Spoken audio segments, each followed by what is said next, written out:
Welcome. If you are looking for downloaded files on your Motorola One Vision, for the first you have to enter the main menu, then you have to click on the files right here,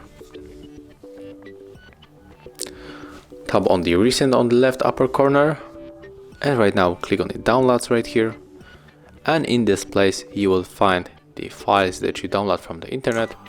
And just to show you that it really works, right now I'm gonna get the picture maybe of Justin Bieber. So let's type here Justin Bieber, go to the images,